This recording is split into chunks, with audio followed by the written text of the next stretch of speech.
Hey guys, today I want to take a few minutes. I want to talk to you about goals and why we don't achieve those goals. And not only how we achieve the goals, but how do we attach a budget to those goals?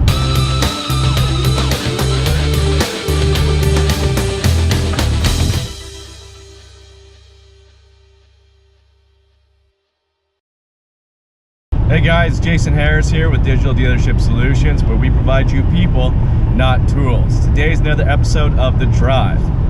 So I want to step back a little bit and talk about goal development. It's been kind of a consistent theme in a lot of the meetings I've been going into lately. And the kind of question gets around is how do you develop the goal? Guys, you can't have a strategy without defining your goal first. Now, define your goal, and I mean get granular with your goal. I mean real granular.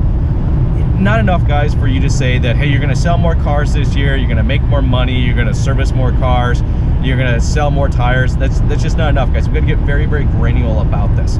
Let's say 2017, you're looking to increase your retail units sold by 15%. Okay, it's a good goal. Depending on your volume, it can be a pretty aggressive goal. What we want to take a look at is do you think that growth is going to come from? Is it going to come from your sedans? Is that growth going to come from the SUVs? Is the growth going to come from your subcompact cars?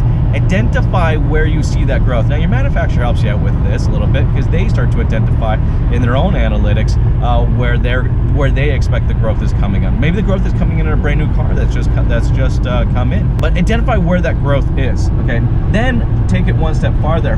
Identify the growth and say, now if I sold, let's say this year I sold 15% more SUVs than I did the previous year.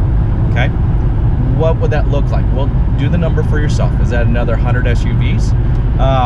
If that's the case, if it's another 100 SUVs for you, take it even one step farther.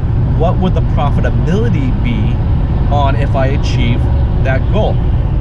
Okay, take a look at what you averagely make on your SUVs. Maybe it's a smaller or larger, whatever the goal is, but find out what your gross profit is on those SUVs. Multiply that out by what your guys' goal is.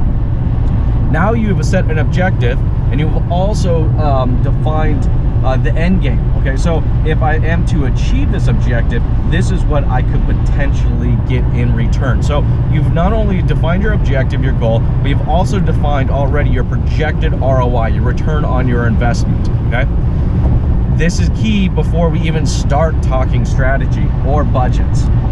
Okay, so now we got this defined. Next step is to figure out how much it's going to cost. All right, what's your cost per acquisition? All right, CPA.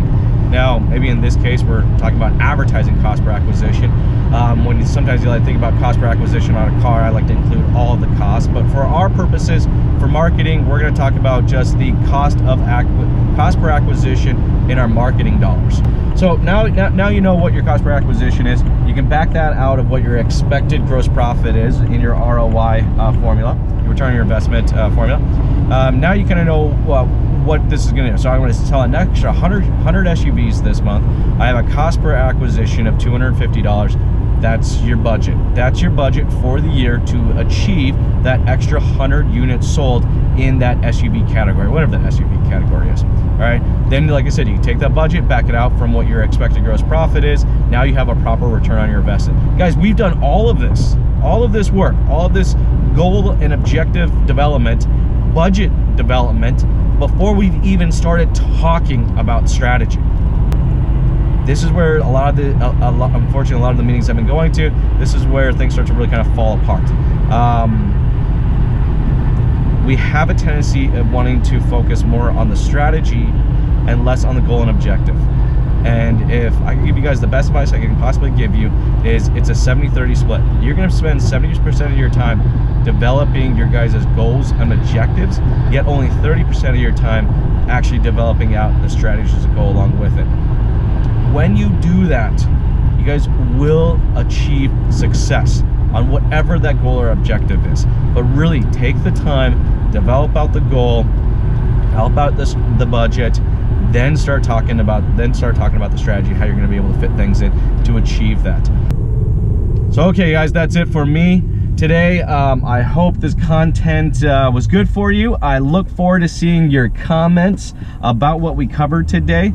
Here at Digital Dealership Solutions, we make good dealers exceptional dealerships. Thank you so much for you guys' time, and you guys have a wonderful day.